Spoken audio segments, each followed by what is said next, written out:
Retrouver une sexualité après avoir été traité d'un cancer de la prostate est un sujet essentiel pour beaucoup d'hommes, pour beaucoup de couples. Bonjour, je suis le docteur Olivier Dumonceau, je suis chirurgien urologue à Paris dans le 17e arrondissement. Je suis spécialisé dans les pathologies de la prostate depuis plus de 15 ans. Pensez à liker cette vidéo pour qu'elle soit vue par le maximum d'hommes qui, comme vous, s'intéressent aux problèmes de prostate. Pensez à vous abonner à ma chaîne afin d'être informé des nouvelles publications.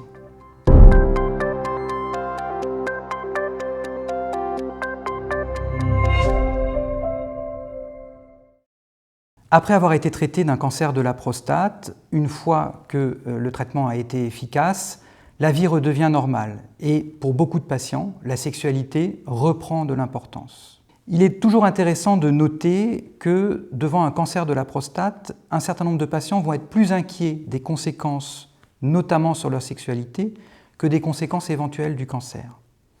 Maintenant, le cancer est terminé, on va simplement le surveiller et on va reprendre la sexualité. Les traitements aujourd'hui ont beaucoup progressé, permettant de préserver la sexualité des patients après.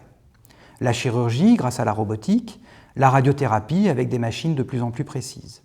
Pour autant, la sexualité ne va pas forcément revenir tout de suite après le traitement et il va falloir aider le patient à reprendre des rapports sexuels rapidement, tant pour son plaisir, pour son couple, mais aussi pour continuer à irriguer la verge, afin que celle-ci ne risque pas de se rétracter.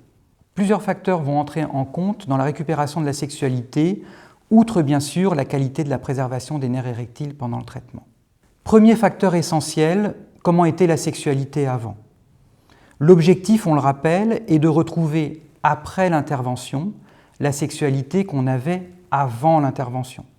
Les patients qu'on traite en général n'ont pas 20 ans et donc ils n'ont pas une sexualité de 20 ans. La fréquence des rapports sexuels, la motivation des rapports sexuels dans le couple, est-ce que le patient avait déjà besoin de médicaments pour l'aider à avoir des érections ou pas? Tout ça, c'est des éléments très importants. Deuxième chose, les comorbidités.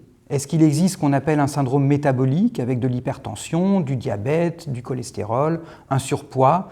Ce sont des facteurs qui altèrent en eux-mêmes la qualité des érections, indépendamment du cancer et de son traitement. Il peut aussi exister des maladies neurologiques qui altèrent la qualité des érections.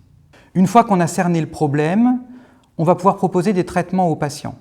Les traitements classiques que tout le monde connaît, le petit comprimé qu'on prend une demi-heure avant et qui fonctionne. On peut aussi prendre un comprimé tous les matins avec la même efficacité. Lorsque les comprimés ne sont pas efficaces, il existe un gel, il existe des piqûres qu'on peut faire directement dans la verge. Un aparté sur les piqûres, ça fait toujours très peur aux patients avant. En réalité, c'est extrêmement simple, indolore et surtout très efficace.